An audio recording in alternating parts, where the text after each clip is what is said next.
Bismillahirrahmanirrahim. Assalamualaikum warahmatullahi taala wabarakatuh. Dan salam sejahtera kepada tuan-puan semua yang dihormati sekalian. Baik tuan-puan, insya-Allah kita akan sambung siri UKE 0220 untuk slot kedua, iaitu kursus dalam talian asas penggunaan total station. Jika tuan-puan lihat dekat poster kursus, untuk slot pertama tadi kita dah terangkan teori dan kaedah pengukuran. Maka untuk slot kedua ini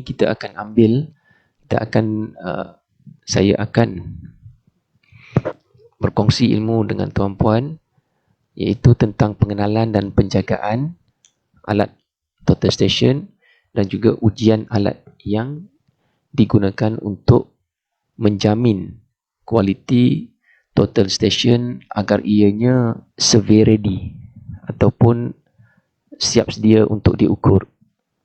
Memastikan alat itu berada dalam keupayaan yang optimum. Baik tuan-puan, jika tuan-puan lihat untuk slide yang ketiga, iaitu slide pengenalan dan penjagaan total station. Total station adalah alat yang digunakan dalam kerja penentu kedudukan, iaitu kerja-kerja bagaimana untuk mengambil butiran di atas muka bumi dan kemudiannya akan dipindahkan ke dalam komputer. Okey. Total station ni mempunyai perisian secara inbound. Maksudnya ianya mempunyai built-in software, built-in program seperti missing line measurement, REM, pelbagai lagi program-program yang ada dalam total station ini. Total station ini juga mempunyai keupayaan untuk memberi ketepatan yang tinggi sehingga satu saat bagi ukuran pugak dan mendata. Okey tuan-puan, kita lihat pada slide yang keempat. Total station ini boleh melakukan proses upload dan juga download. Upload ialah proses daripada PC kita memuat naik kepada total station. Manakala download pula ialah daripada total station kepada PC kita.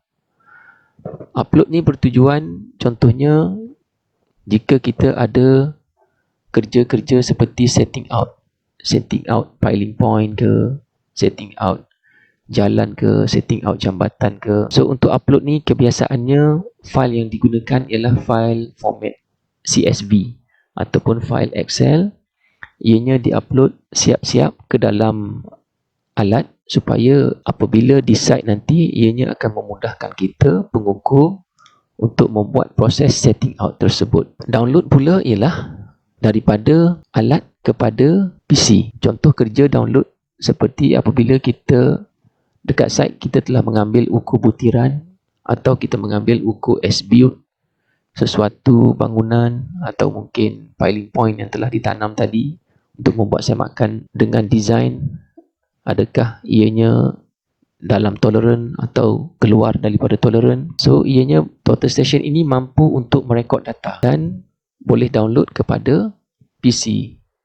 Itulah proses download. Seperti yang telah diterangkan slide sebelum ini, ianya juga ada mempunyai perisian di dalam EDM atau total station. Ia juga mempunyai paparan digital dan ianya mempunyai bearing dan sudut dan juga boleh mencerap jarak. Jika disebutkan dengan theodolite pada suatu ketika dulu, theodolite vernier, ianya tidak boleh membaca jarak secara elektronik.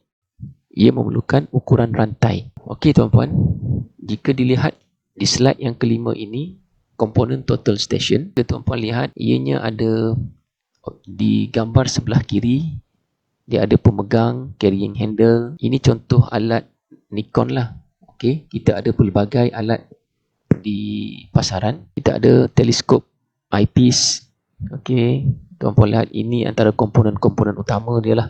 Teleskop ni lah antara komponen utama dan ini antara komponen yang termahal dalam alat total station ini. Okey, dia ada plate level, okey, ada display, digital display, dia ada upper plate tangent screw, ia ada upper plate clamp, vertical tangent screw, vertical clamp. Vertical clamp ni untuk digunakan untuk cerapan sudut pugak, manakala untuk upper plate clamp digunakan untuk kunci alat ini daripada bergerak ke kiri atau ke kanan untuk horizontal. Okey, dia ada dekat bawah leveling base clamp knob. Ini untuk keselamatan alat ini. Jika di bawah ini dia dipanggil tri brake. Okay. Dan paling penting tuan-puan juga ianya mempunyai bateri. Bateri iaitu battery mounting button. Okey. Gambar di sebelah kanan pula tuan-puan melihatkan dia punya vertical angle dan juga horizontal angle. Jika tuan-puan dapat bayangkan, sekiranya kita berdiri dan bila kita pusingkan badan kita, itulah horizontal. Bila kita mendongak ke atas ataupun ke bawah, ianya dikaitkan dengan vertical angle. Untuk slide yang ke-6 tuan-puan, tuan-puan dapat lihat contoh alat yang berbeza, namun fungsi-fungsi ataupun komponen-komponen utama adalah lebih kurang sama. Ia ada sighting collimator, ia ada instrument center mark, ia ada explanatory label, ada display unit, objective lens, laser pointer, laser aperture, hand grip. Untuk next slide, ia ada tangent screw, horizontal motion clamp ni untuk slow motion dia. Bila kita dah lock screw tangent, horizontal tangent screw tadi untuk pandangan kiri dan kanan, kita boleh menggunakan horizontal motion clamp. Okey. Ini ada juga untuk alat Topcon ini, ia ada power supply connector, ada serial signal connector. Okey. Dan seperti yang telah diterangkan sebelum ini tuan-puan, ianya ada vertical tangent screw. Apabila kita lockkan vertical tangent screw, kita akan boleh guna vertical motion clamp. Okey, next slide. Ini contoh alat juga, nomenclature dia lah tuan-puan ya. Tuan-puan dapat lihatlah daripada pemegang dia sampailah kepada dia punya teleskop dia, ada display unit dia, instrument center mark dia, ada bateri. Okey, alat ini untuk makluman tuan-puan, ianya menggunakan optical plummet teleskop.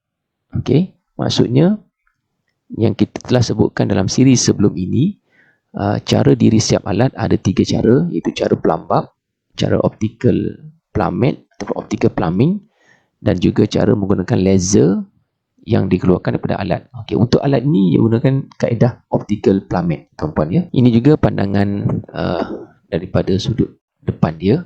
Okey, jika tuan-puan dapat lihat, ia ada sighting collimator. Okey, ia ada battery locking lever dan sehinggalah kepada serial signal connector. Okey tuan-puan, ini antara jenama total station yang ada di pasaran. Untuk makluman tuan-puan semualah, ada pelbagai jenama, ada jenama Leica, Topcon, Nikon, Pentax, Trimble, South, Sending, Horizon, Geomax. Okey tuan-puan, ada pelbagai pilihan dengan harga-harga yang berbeza bergantung kepada pengeluar. Ini juga antara jenama-jenama total station yang ada di pasaran ya tuan-tuan. Kita pergi kepada Prisma. Apa itu Prisma? Apa kaitan Prisma dengan total station tuan-tuan? Prisma ini digunakan untuk memantulkan isyarat yang dipancarkan daripada total station. Maknanya tanpa Prisma, pengukuran total station menjadi tidak bermakna kerana ianya mesti disokong dengan Prisma. Prisma juga menjadi penentu bagi jarak yang diukur. Dan Prisma ini mempunyai nilai konstan bergantung kepada pengeluar. Jika tuan-puan lihat Prisma dalam slide ini, dalam slide ke-12 ini tuan-puan, kosong dia berada pada plate yang hitam putih ini tuan-puan. Okey? Ataupun apabila kita membeli sesuatu peralatan ini, kita perlulah tanya kepada pembekal berkenaan tentang konstan ini. Kerana apabila konstan ini tidak berada pada yang sepatutnya, ianya akan menyebabkan pengukuran jarak menjadi tidak tepat. Okey tuan-puan. Ini pula ialah tri brake. Tri brake ini digunakan untuk menyokong Prisma yang diletakkan di atas tripod. Ianya mempunyai 3 skru tuan-puan, iaitu 3 skru untuk gerak perlahan untuk memasukkan gelembung bulat dan panjang. Gelembung bulat seperti yang ada kat sini. Gelembung panjang biasanya yang kita panggil plate level ataupun yang ada pada total station. Prism pole juga merupakan aksesori terpenting dalam kerja-kerja pengukuran total station, tuan-puan ya. Kebiasaannya prism pole ini digunakan untuk kerja-kerja topografi, kerja-kerja mengambil ukur butiran dan ketinggian. Okay. Kalau di pasaran ada pelbagai jenis prism pole ya tuan-puan. Pelbagai jenama bergantung kepada kita punya bajet. Ini pula ialah tripod ya tuan-puan. Tripod inilah yang menggunakan untuk meletakkan prism tadi dengan alat total station. Tanpa tripod maka susahlah untuk nak membuat kerja menggunakan total station. Jadi tripod memainkan peranan yang sangat penting ya tuan-puan. Tripod ini digunakan bagi menampung kedudukan alat total station, menjamin maksudnya supaya kedudukan alat total station tadi seimbang. Tripod ada yang diperbuat daripada aluminium dan ada yang diperbuat daripada kayu. Okey, tripod aluminium biasanya lebih ringan tuan-puan dan tripod kayu lebih berat dan ianya tahan panas serta boleh menyerap hentakan dengan lebih baik. Kebiasaannya tripod aluminium lebih murah berbanding dengan tripod kayu kerana struktur kayu yang agak mahal. Okey tuan-puan, kita pergi kepada penjagaan alat total station. Alat total station ni perlu dijaga seperti kita punya smartphone ataupun kita punya laptop ataupun kita punya komputer. Ianya tidak boleh terhantuk ataupun terjatuh ataupun bergegar, secara bahasa mudahnya lah tuan-puan ya. Okey. Jika diikutkan dalam slide ini, ianya tidak boleh meneropong matahari tanpa menggunakan solar filter. Okey. Kerana boleh memberi kecederaan kepada mata pengguna, iaitu mata kita lah tuan-puan. Maknanya kalau nak buat cerapan matahari, kena menggunakan solar filter. Okey, ianya perlu diletakkan di atas kaki 3 tripod yang stabil. Kesan tak stabil akan menyebabkan alat boleh jatuh dan juga kesan kepada kejituan. Okey, tripod kayu adalah paling baik. Ya, kerana tripod kayu tadi seperti yang kita terangkan slide sebelum ini, ianya boleh menyerap hentakan dengan baik. Namun tripod kayu ini ianya agak berat. Sekiranya kerja-kerja pengukuran di dalam hutan belantara, mungkin ianya agak menyukarkan. Namun kerana ianya agak berat, tapi ianya boleh menyerap hentakan dengan baik. Seterusnya, ia boleh menjamin kualiti ukur yang lebih baik. Pasang alat di atas strap rack dengan sempurna. Okey tuan-puan, elakkan alat dari terkena gegaran yang kuat. Guna alas yang sesuai. Sekiranya nak memegang alat itu dengan tangan kosong untuk memindahkan kepada stesen lain, ianya digalakkan. Tapi apabila diletakkan di dalam kereta, gunalah kotak dia ataupun gunalah bekas yang sesuai. Bawa alat dengan berhati-hati, gunakan tangan, jangan dedahkan alat total station itu pada kepanasan yang terlampau. Kekalkan bateri alat semasa alat dimatikan, itu bila kita off ataupun nak simpan di store, ianya dinasihatkan supaya tuan-puan menakalkan bateri daripada total station. Jangan keluarkan bateri semasa alat on, kemungkinan kehilangan data. Okey tuan-puan. Untuk slide ini, ia laser beam. Laser beam ini kebiasaannya memang telah ada dalam total station. Kebanyakan total station dilengkapi dengan laser plummet. Okey, laser plummet tadi tuan-puan, maksudnya ini untuk dirisiap kaedah laser plummet tadilah, iaitu kaedah ketiga, jika tuan-puan masih ingat lagi. Dan juga laser untuk mengambil ukuran jarak secara prismless.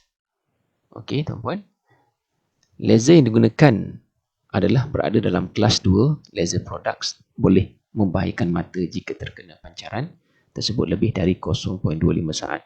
So laser ini tidak boleh diacu kepada mata-mata kawan-kawan dan tidak boleh dibuat mainan ya tuan-puan.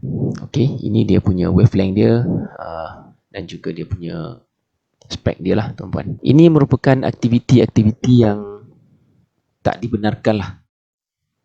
Seperti meletakkan kaki di atas kotak alat ataupun membawa alat dengan tanpa membuka dulu ataupun mengambil alat total station dulu di tangan. Perbuatan ini merupakan perbuatan yang agak berbahaya tuan-puan. Ianya boleh menyebabkan alat ini terjatuh. Duduk di atas kotak total station juga tidak dibenarkan tuan-puan kerana boleh menyebabkan kotak itu pecah. Okey tuan-puan, kita pergi kepada tata cara pembukuan secara manual tuan-puan ya.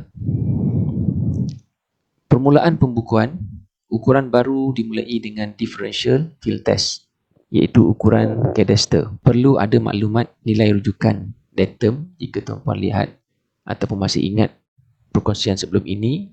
Ianya perlu ada datum, mungkin datum daripada pelan akui, mungkin daripada pelan prahitungan, okey, mungkin juga anggaran, mungkin juga daripada prismatic kompas, ataupun sekarang kita telah ada smartphone. Dalam kompas dalam smartphone, ianya boleh juga digunakan sebagai datum anggaran. Jadi tuan-puan, cerapan bearing direkodkan kepada 1 saat atau 10 saat terhampir bergantung kepada alat. Biasanya 1 saat terhampir. Okey, direkod dalam 2 penyilang, iaitu penyilang kiri dan penyilang kanan. Kenapa perlu rekod dalam 2 penyilang tuan-puan? Kerana kerja ukur ini perlu disemak. Penyilang kanan itu ialah penyemak dia tuan-puan. Bearing purata direkod dalam 1 saat terhampir. Untuk cerapan jarak pula, ianya perlu direkodkan sehingga 3 titik perpuluhan, iaitu 0.001 meter terhampir. Cerapan jarak untuk penyilang kanan diletakkan dalam kurungan di bawah cerapan penyilang kiri. Okey, cara pembukuan tuan-puan untuk menulis datum seperti yang dalam slide sebelum ini. Datum daripada PA 63439 ini ialah contoh. Purata bearing dia ialah 162 darjah 44 minit 30 saat. Okey, nilai datum ini daripada pelan akui. Nota, nilai rujukan datum juga boleh diperolehi secara andaian atau dari bearing kompas. Okey tuan-puan, kita pergi kepada kenyataan tutup bearing. Bearing muktamad adalah dilaraskan kepada 10 saat terhampir. Garisan yang telah diterima sebagai garisan bearing akui adalah dicatat singkatan perkataan dengan matahari bearing akui atau sempadan asal bearing akui di mana berkaitan pada muka surat cerapan dalam ruangan bearing muktamad. Kataan bearing tutup atau bearing terikat hendaklah dicatatkan di ruangan bearing muktamad pada garisan berkenaan dan kenyataan tutupan bearing pada ruang yang sesuai dicatatkan seperti berikut. Okey, garisan daripada stesen berapa ke stesen berapa dibaca berapa. Sepatutnya dibaca berapa. So daripada situ kita akan dapat tikaian, okey, dalam berapa stesen yang kita lalui semasa kerja-kerja ukur dijalankan dan pembetulan dalam setiap stesen tuan-puan. Okey, ini adalah contoh kenyataan tutup bearing ya tuan-puan. Pada tempat yang sesuai atau di bawah cerapan bearing, tutup dicatatkan seperti berikut. Okey, garisan 1 ke 2 dibaca 25 darjah 9 minit 39 saat.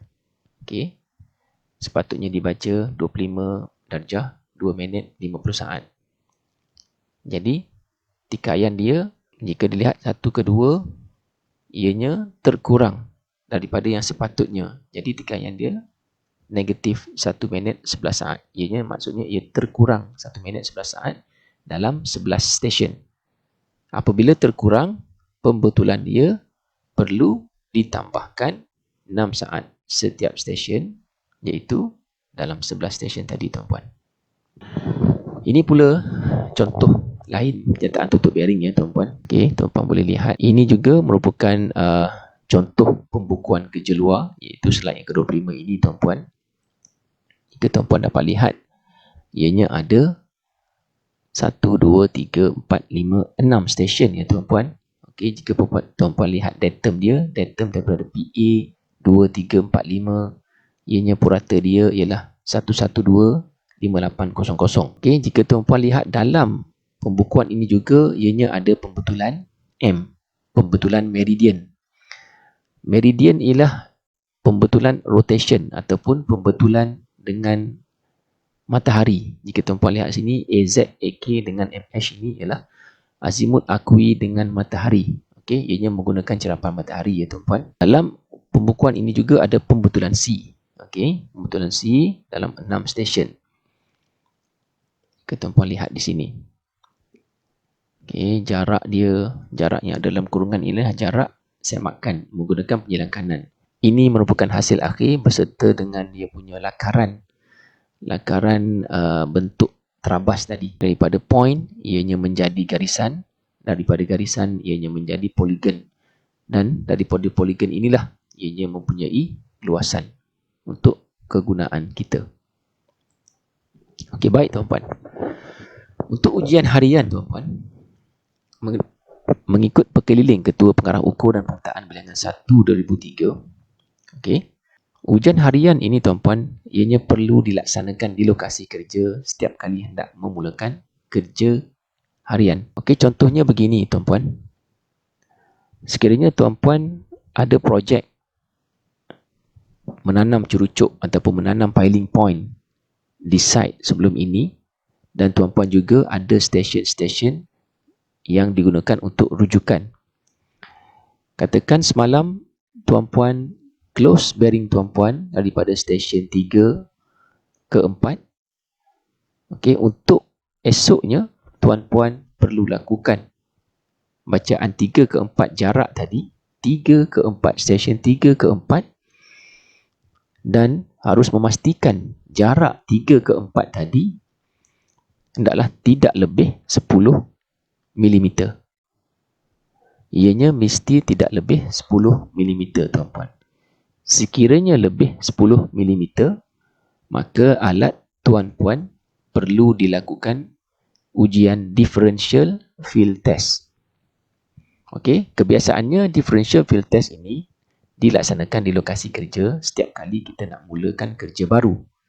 Akan tetapi sekiranya semakan harian tadi melebihi 10 mm, 10 mm, tuan-puan perlulah melakukan ujian differential field test lagi sekali untuk memastikan alat itu berada dalam keadaan yang baik semakan jarak dia. Okey tuan-puan, sekiranya differential field test tidak lebih daripada 10 mm, maka tuan-puan bolehlah menyambung kerja-kerja tuan-puan seperti sebelum ini. Okey, ini merupakan contoh pembukuan differential field test tuan-puan ya. Differential field test untuk mengukur jarak dia. Jika tuan-puan lihat, kita ada 3 stesen A, B dan C. Okey, prosedur kerja dia, tuan-puan lihat dari stesen A ke B untuk garisan atas ya tuan-puan, garisan atas dari stesen A ke B, kita ada jarak dia 60.234 dibaca dengan penyilang kiri, okay, dan dibaca dengan penyilang kanan dalam kurungan 60.234. So purata dia atau jarak mutamat dia tambah penyilang kiri punya dengan penyilang kanan punya dan dibahagikan dua, jarak mutamat dia 60.234 di ruangan yang berwarna kuning ini tuan-puan. Okey, prosedur dia piket atas garisan A ke B. Kita meletakkan lagi satu stesen C di sini tuan-puan ya. Dan kita letak satu stesen sini, pastikan ianya ialah online ataupun di atas garisan A ke B. Dan kita letak alat di C, kita baca jarak ke A. Okey, meletakkan prism, memasangkan stesen belakang di A dan juga stesen di B, memasang prism di B dan di A. Seterusnya kita semak jarak dia. Okey, kita baca jarak dia. C ke A menghasilkan jarak 26.718. Okey, C ke B menghasilkan jarak 33.516. Seterusnya kita tambahkan C ke A tambah dengan C ke B, adakah menyamai dengan bacaan jarak tadi A ke B, iaitu 60.234. Sekiranya tidak melebihi 10 mm, maka alat tuan-puan berada dalam keadaan yang terbaik. Sekiranya lebih 10 mm tuan-puan, alat ini perlu dikalibrasikan. Okey, jika tuan-puan lihat slide seterusnya, iaitu berkenaan tentang servis kalibrasi tuan-puan. Okey, Perkeliling Ketua Pengarah Ukur dan Pemetaan Bilangan 1 tahun 2003. Okey, kalau kita lihat di segi teorinya, secara ringkas alat EDM total station adalah menjalani peringkat tentu ukuran alat di tapak ujian EDM mengikut keadaan dan sela masa sebagaimana berikut, iaitu setiap 6 bulan atau selepas diservis. Okey, atau apabila berlaku pergantian salah satu unit dalam set alat EDM atau total station, ataupun apabila berlaku kecacatan akibat jatuh atau lain-lain, ataupun bacaan jarak pada posisi yang sama tidak lagi konsisten tuan-puan. Okey, kalau tuan-puan lihat di slide seterusnya, ini merupakan tapak kalibrasi EDM di Instone ya tuan-puan. Kat sini kita ada 10 pilar. Ada 10 pilar. Jika tuan-puan pernah datang ke Instone, maka tuan-puan akan dapat lihat pilar ini. Pilar ini digunakan untuk kalibrasi alat tadi. Okey, tuan-puan. Ini merupakan, untuk slide seterusnya tuan-puan, ini merupakan borang. Contoh borang kalibrasi. Contoh borang kalibrasi EDM. Okey. Kita ada, kaedahnya ialah tuan-puan, kalau tuan-puan lihat borang ini, kita ada nombor tiang, okey, dari stesen 1 kepada stesen 2, stesen 3, stesen 4 sehinggalah ke stesen 10. Dan kita akan pasang lagi sekali di stesen kedua, dan prismnya ialah di stesen ketiga, 4, 5, 6 hinggalah ke stesen 10. Okey, dekat sini kita akan catatkan jarak untuk A, itu jarak mendata tuan-puan. Jarak A ialah jarak yang dibaca oleh total station. Jarak seperti asal ini ialah jarak yang telah diukur seperti kedudukan asal oleh pihak Jabatan Ukur dan Pemetaan. Dan di sebelah ini iaitu perbezaan asas. Ini ialah beza dengan jarak asal tadi. Okey. Macam mana nak tahu dia punya pengiraan? Seterusnya kita kena tambahkan semua ini, iaitu beza ini tadi. Okey, beza ini tadi negatif dan juga positif ini, apabila untuk tambah dia punya jumlah, ianya perlu diabaikan kerana negatif ini hanya menunjukkan ianya kurang daripada jarak asal. Jika tuan-puan lihat 1 ke 2, jarak seperti asal ialah 5.066. Namun apa yang kita dapat dengan total station 5.065. Ianya kurang 1 mm. Sebab itu dia dilabelkan dengan negatif 0.001. Okey. Seterusnya kita tambahkan semua. Beza ini 1 tambah 2 tambah 1 ni tambah 1 sampailah kepada 4, iaitu lebih kurang berapa stesen? Ada 17 dia punya set, dan total dia ialah 0.023. 0.023 kita perlu bahagi dengan 17 cerapan. 17 cerapan dan akan menghasilkan jawapan 0.001. Maka ianya dalam toleran lagi tuan-puan. Sekiranya alat ini melebihi 10 mm ya tuan-puan, alat ini perlu dihantar untuk diservis. Sampai sini saja presentation saya tuan-puan. Saya mohon maaf sekiranya ada kekurangan. InsyaAllah akan ditambah baik pada masa akan datang.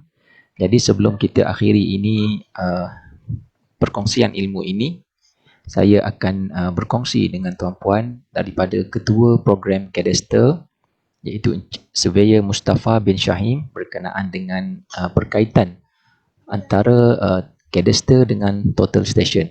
Semoga bermanfaat. Jom kita saksikan. Kaitan tentang Total Station dengan buku Cadastre, sebenarnya banyak yang terlibat lah, ya, penggunaan Total Station ni dalam kerja-kerja buku milik, khususnya bagi buku Callister, terutama di jupan-jupan negeri lah. Kita sebenarnya kita dah tahu penggunaan alat ukur ini sendiri telah melalui pelbagai perubahan dan evolusi sendiri, dan total station adalah salah satu alat yang sangat kreatif yang kita gunakan bagi kerja-kerja pengukuran. Dalam ukuran Callister ataupun ukur hak milik, kita ada menjalankan ataupun melaksanakan pelbagai projek ataupun perolehan bagi mempertingkatkan lagi kerja-kerja ukur di lapangan. Contohnya pada tahun 1994, Field to Finish ataupun singkatan F2F telah dimulakan, iaitu dengan kita membuat perolehan sistem ukur total station ataupun singkatan STS bagi semua jupan negeri, bagi kita untuk mempercepatkan kerja-kerja ukur lapangan, yang mana kita telah bertukar daripada ukur konvensional menggunakan rantai dan kita menggunakan total station. Secara ringkasnya, konsep F2F ni mengandungi tiga sistem yang utama, iaitu sistem ukur total station, sistem otomasi pejabat ukur daerah yang melibatkan semua pejabat-pejabat ukur daerah di jupan negeri, dan seterusnya sistem pengukuran data. Pada peringkat awal, pada tahun 1994 tersebut, teknologi total station pada masa itu kita menggunakan RAM card sebagai data collector lah. Maksudnya data-data serapan di lapangan terus akan simpan di dalam RAM card tersebut, yang mana kerja-kerja pengukuran di lapangan ataupun kerja-kerja orang milik tidak memerlukan lagi buku kerja luar. Dan selepas serapan dibuat, pengukur di lapangan akan balik ke pejabat ukur daerah dan akan downloadkan RAM card tersebut dan seterusnya membuat proses hitungan dan seterusnya membuat plan ukur. Dan jadi untuk Field to Finish Building ni juga dia melibatkan jupan negeri dan pejabat ukur daerah dan sistem ukur total station itu sendiri. Pada masa sistem ukur total station ini dibangunkan adalah melibatkan pengukuran dan penamaan data di lapangan, yang mana kemudiannya pada tahun 2002, iaitu pada rancangan Malaysia ke-8, STS yang baru ataupun sistem total station yang baru dengan upayaan cerapan data lapangan yang berketepatan tinggi diperolehi, yang mana sistem ataupun alat total station pada masa itu telah menggunakan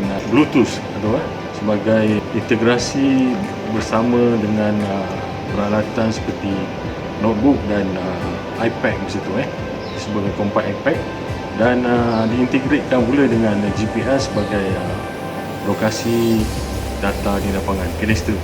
Semoga mendapat manfaat daripada keseluruhan kursus ini, tuan-puan. Jom jangan lupa untuk layari YouTube dan juga Instone Academy dalam BUP. Bukan sahaja Callister, malah kita ada lagi pemetaan dan juga geodetik. Okey tuan-puan, akhir kalam. Assalamualaikum warahmatullahi wabarakatuh.